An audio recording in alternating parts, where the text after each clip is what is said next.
Hello, dear biotech learners. My name is Jules van Lier and I'm professor in wastewater treatment and environmental engineering at the Department of Water Management. In this lecture, we will focus on anaerobic wastewater treatment, putting emphasis on anaerobic granule sludge bed technology. The lecture is subdivided into three parts. The learning objectives for the first part are to gain an insight into the principles and advantages of anaerobic wastewater treatment, the need for syntrophy in anaerobic microbial consortia and how it links to biofilm and granule formation. But let us first discuss the overall carbon and energy flow during anaerobic treatment. In this example, the pictured anaerobic reactor is fed with an influent containing 100 kilograms of COD. The biochemical conversion of organic matter in the absence of oxygen as electron acceptor does not yield much energy. And as a result, only very little new bacterial mass is produced during treatment. And this might be inconvenient when you want to start up a reactor, but has a major economic benefit since sludge disposal costs are minimized or even absent for full-scale anaerobic reactors. Depending on wastewater composition, we may expect a COD conversion efficiency of about 80–90%.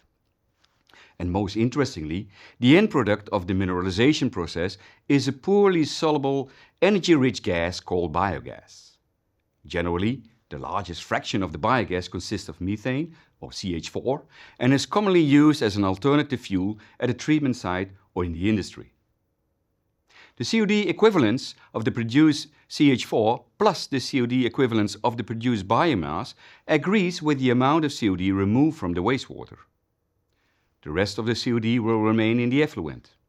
In fact, during anaerobic treatment, we recover the biochemical energy of the converted influent pollutant as the gaseous end product methane.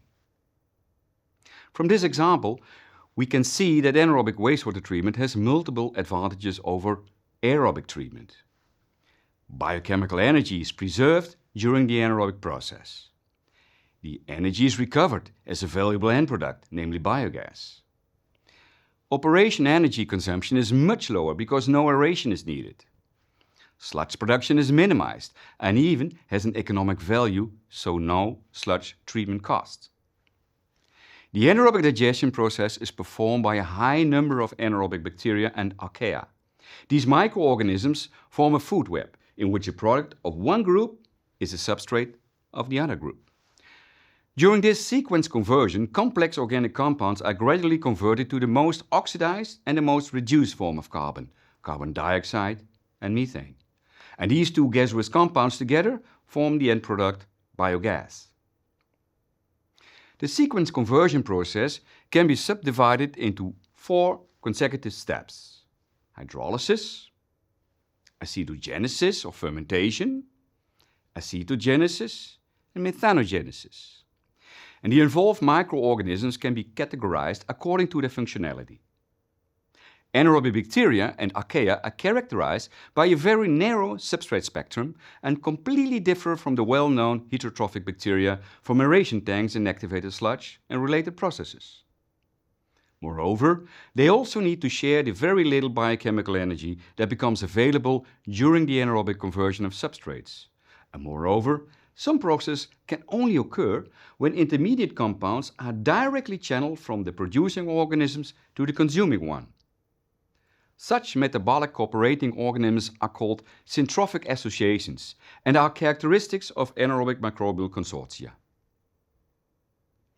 The most difficult step in the entire anaerobic conversion process is the formation of acetate from intermediate fermentation products, such as volatile fatty acids, propionate and butyrate. But also compounds like lactate and ethanol are considered key intermediates. Now, during acetogenesis, intermediates from the previous step are further fermented into acetate. And in this process, water is consumed, while hydrogen gas and protons are released as indicated in the below reactions for the conversions of propionate, ethanol, and butyrate.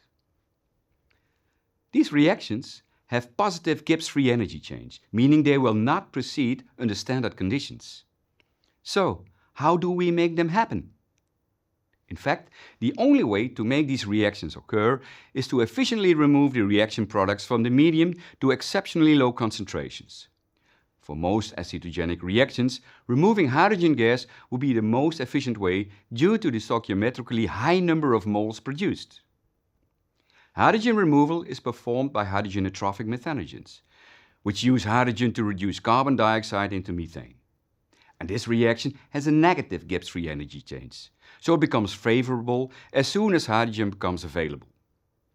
Thus, acetogenic reactions only proceed when methanogens continuously consume the produced hydrogen. This tight cooperation between hydrogen producers and consumers is an example of syntrophic associations. The transfer of electrons between species is known as interspecies electron transfer. Syntrophy and interspecies electron transfer are one of the most important microbial characteristics of the entire anaerobic digestion process. The dependency of acetogenic reactions on hydrogen is illustrated in this graph, which shows the actual Gibbs free energy change as a function of the hydrogen partial pressure. Now note that at the x-axis, the minus log partial pressure of hydrogen, or minus log pH2, is plotted, meaning that a low value corroborates with a high hydrogen partial pressure and a high value corroborates with a low partial pressure. For instance, when the value on the x-axis is 8, it means we have a partial pressure value of 10 to the power minus 8 atmosphere. Let us first have a closer look at a hydrogenotrophic methanogenic reaction. At a high partial hydrogen pressure or high hydrogen concentrations, the Gibbs free energy change reaches values exceeded 100 kJ per mole. However, at low hydrogen partial pressures, the delta G becomes positive, so the reaction will not proceed. Now let us check for propionate.